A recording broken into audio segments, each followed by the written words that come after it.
Shalom. D'habitude, je parle à un public de gens non croyants, mais j'ai l'impression qu'il y a plutôt un public croyant. Alors, je m'excuse de vous heurter un peu. Moi, je suis un non-croyant. C'est vrai qu'elle est un peu paradoxal que j'ai l'air d'être un rabbin, mais ceux qui me connaissent savent que je ne bluffe personne. Je ne suis pas croyant. Et plus que cela, pour moi, les croyants, excusez-moi, ce sont des gens un peu tarés. C'est quoi un croyant? Il croit. Il a une sorte de sentiment comme ça. Il croit. Mais de quoi tu me parles maintenant? Tu as vu ce Dieu dont tu me parles? Sa Torah, quoi? Tu me dis, il y a 3200 ans, Dieu il donne un bouquin à un peuple. C'est pas tous les jours qu'on voit un truc pareil. Et des tas de lois bizarres. C'est quoi croire?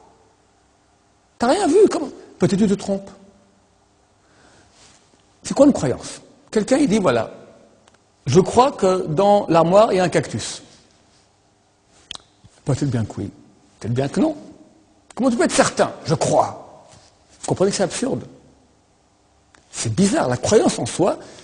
Tu es né juif, ok, alors tu crois au judaïsme. Tu serais né chrétien, tu aurais cru à la chrétienté. Tu serais né musulman, tu aurais cru à l'islam. Qu'est-ce qui fait que tu es certain que tu possèdes la vérité? Ta croyance. Mais peut-être tu te trompes. Comme le cactus, peut-être il y en a un, peut-être il n'y en a pas. Être un croyant, c'est être pas normal, excusez-moi. Et ça, ce sont les croyants light. Les croyants dangereux, les orthodoxes, c'est carrément dangereux. Là, ils sont convaincus qu'ils possèdent la vérité. Ce sont, excusez-moi, des assassins potentiels. Je m'explique. Quelqu'un qui est convaincu qu'il a la vérité, qui doit amener le bonheur à l'humanité. Donc, par définition, tout celui qui n'est pas d'accord avec lui empêche le bonheur d'accéder à l'humanité. Donc, pour le bien de l'humanité, qu'est-ce que je dois faire? L'éliminer. Tous les plus grands croyants de l'histoire étaient d'habitude les plus grands auteurs de génocides de l'histoire. Hitler se regarde dans une glace. Qu'est-ce qu'il dit? Je suis un tzaddik ou une ordure? Un juste ou une ordure? Un juste. Je nettoie le monde de la vermine humaine du peuple juif. Il y a des races de première qualité, il faut faire un peu d'ordre. Bin Laden, Ahmadinejad, regarde dans la glace. Je suis un assassin ou le chouchou du bon Dieu? Je suis le numéro 3. T'as Allah, numéro 1. Son prophète, Mohammed. Et c'est qui numéro 3? Marlock, quelle discussion entre Bin Laden, Ahmadinejad, celui qui pourra plus tuer de vilains américains envoyés du Satan, ce sera lui, le grand chouchou de Allah. Plus tu as tué, les croisés, l'Inquisition, Staline, tous les auteurs des plus grands génocides sont des grands croyants. Pas forcément croyants en Dieu, mais croyants en une vérité. Donc j'ai en face de moi pas mal d'assassins potentiels. D'autant plus que, excusez-moi, mais votre Torah, hein, première page, j'ouvre. Qu'est-ce qui est marqué là-bas? Première page. Dieu a créé le monde en 6 jours, il y a combien de temps? 5768 ans, et aujourd'hui, 7 mois. Je reste calme, je me baisse, je ramasse une pierre, je pose une question toute bête. Quel âge a cette pierre? Quel âge a une pierre sur la planète Terre en moyenne? Hein? Quelqu'un sait? Osez parler. Quelques millions? C'est déjà mieux. 4 milliards et demi d'années environ. La planète, l'univers a 15 milliards d'années. Et là, on a infini éternellement, on dit 13,9 milliards d'années. Ce n'est pas une croyance, c'est une réalité. Aujourd'hui, nous voyons dans les télescopes, nous voyons des planètes dont la lumière nous accède maintenant, mais qui sont éloignées à 10 milliards d'années-lumière. C'est-à-dire que la lumière a voyagé pendant 10 milliards d'années pour accéder à nos yeux. Donc je vois l'univers tel qu'il était au moins il y a 10 milliards d'années. Je peux voir au télescope en arrivant environ à 10 milliards d'années. Donc c'est pas une fiction, c'est une réalité.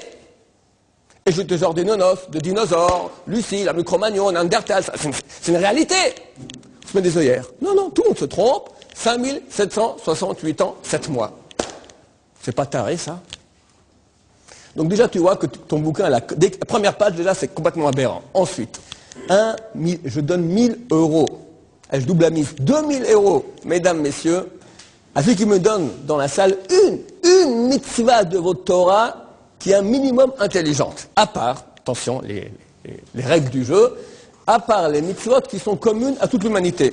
Toutes les sociétés sont d'accord qu'il ne faut pas tuer, qu'il ne faut pas voler, qu'il ne faut pas faire l'adultère, qu'il faut donner l'aumône, toutes ces choses-là, honorer ses parents, tous ces trucs-là que tous les goïms sont d'accord. Ce qui nous fait notre spécificité juive. Je vous donne maintenant quelques minutes de réflexion. 2000 euros. Allez. Aimer son prochain comme soi-même. Ça, c'est l'égoïsme aussi. Tout le monde est d'accord. Il faut s'aimer. Tout le monde dit l'amour, peace and love. Et puis plus tu tues, plus tu es. Voilà.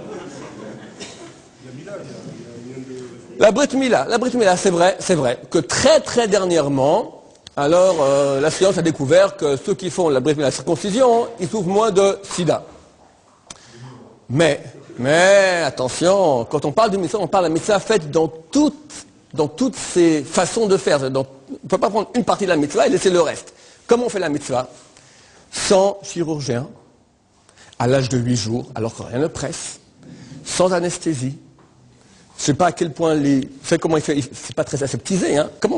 Les femmes ne savent pas du tout comment ça se passe. Les hommes encore rarement parce qu'ils sont assez éloignés. Il n'y a que 2-3 qui sont proches qui voient comment ça se passe. C'est terrible. D'abord, c'est un rabbin, avec une barbe plus ou moins hirsute, d'accord. Je ne sais pas à quel point il est pouillé ou pas. C'est pas un chirurgien. Il coupe. Après, il enfonce ses ongles, qui d'habitude, quand c'est un Moël, c'est un circonciseur habitué, ses ongles sont tout noirs tellement il fait souvent ça avec le sang. Il enfonce ses ongles, il déchire, et après, il prend du vin du badat, une sorte de sirop comme ça, et il mélange avec sa salive et suce le membre du gosse. Et chaque brit mila, chaque circoncision, il y a un miracle qui se produit, le gosse survit. C'est pas barbare. Attends 3-4 mois, à l'hôpital, un chirurgien, aseptisé, anesthésie, comme il faut, le gosse il hurle. C'est barbare. Donc aucun 1000 euros. Je continue. Hein? Maaké. Ça, tout le monde est d'accord qu'il faut se protéger. Maaké, donc mettre, chaque fois qu'il y a une chose qui met en danger la vie publique, il faut prendre une protection. Ça, c'est pas une chose qui est spécifiquement juive. Alors, hein? Je n'entends pas? Shabbat. Est-ce qu'il y a, excusez-moi, une crétinerie plus grande que ça? Tu me dis Shabbat, jour de repos. Tous les jours, tu vas à la synagogue en voiture. Aujourd'hui, à pied, une demi-heure à pied, aller-retour. 15e étage, à pied. C'est si fatigant de prendre c'est un jour de repos. Appuyer sur le bouton de l'ascenseur. C'est fatigant. Mieux vaut que monter 15 étages à pied. C'est crétin. C'est crétin. Alors, quoi d'autre? Rien? Sniout. Je ne sais pas. Si une femme est belle, pourquoi elle ne montrait pas sa beauté à tout le monde? Pourquoi pas? La sniout normale, les lois de pudeur, on va dire, universelles, l'univers, il est d'accord avec ça. Mais pourquoi est-ce qu'à 35 degrés à Londres, tu dois aller maintenant avec des bas, d'accord, et des machins et des trucs, alors que ça va, par exemple, mettre 5 couches, tu peux aller normal. Next. Bon, je connais le produit, mesdames, messieurs, il est mauvais. Il n'y a aucune mitzvah juive spécifiquement qui tient la route. C'est tout complètement absurde. Donc, comment peut-on se permettre d'être croyant? La réponse est qu'il y a 3 degrés. Le crétin fini, c'est le croyant. Le deuxième degré, celui qui dit, écoute, je ne sais pas. Peut-être oui, peut-être non. Il y a un cactus dans l'armoire. Peut-être oui, peut-être non. Il vit en doute. C'est très dur. Vivre en tout est en doute. Le troisième degré, celui que vous aurez avec l'aide de Dieu dans 1h30 ce soir, c'est le degré idéal, celui du sachant. Sachant. Il y a une différence d'être un croyant et un sachant. Le croyant, il se dit, j'ai un cactus dans l'armoire. T'as allé voir, tu sais pas? Peut-être oui, peut-être non.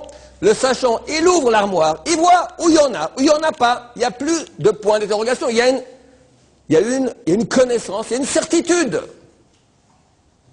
La Torah exige non seulement de croire, mais de savoir. Une croyance qui n'est pas basée sur un savoir est dangereuse. Peut-être que tu te trompes. Les marques de la Torah, on le dit 3 fois par jour à la fin de la prière. Tu sauras aujourd'hui. Tu ramèneras à ton cœur qu'Hachem ou Elohim, que l'Éternel est tout-puissant. Ça veut dire qu'il y a 2 étapes. Tu sauras. Tu ramèneras à ton cœur. Savoir, c'est dans la tête. Le cœur, c'est la foi. La foi, c'est dans le cœur. D'abord, la tête. Lorsque Moshe Rabbeinu vient au mont Sinaï, avec le peuple d'Israël, Il vient vers les Juifs, il leur dit, écoutez les Juifs, bonne nouvelle, Dieu a transmis par moi la Torah. Dorénavant, tu as 613 lois qui te concernent. Et ça, c'est interdit, ça, c'est interdit, ça, c'est interdit. Les gens disent, ouais, mon cher Rabbeinu. Ok, t'es très sympa, on t'a sorti d'Égypte, t'as fait les 10 plaies, ouvert la mer en deux, très bien. Mais qui me dit que Dieu t'a parlé? On ne veut pas être des croyants. On va faire un sketch. Moi, je suis mon cher Rabbeinu, vous êtes le peuple d'Israël. Écoutez, maintenant, voilà, Dieu m'a transmis la Torah. Alors, dorénavant, attention, 613 lois. Vous me dites, on ne veut pas te croire, on veut avoir une preuve. Je dis, ok, demandez-moi la preuve que vous voulez, n'importe laquelle, je suis d'accord de la faire.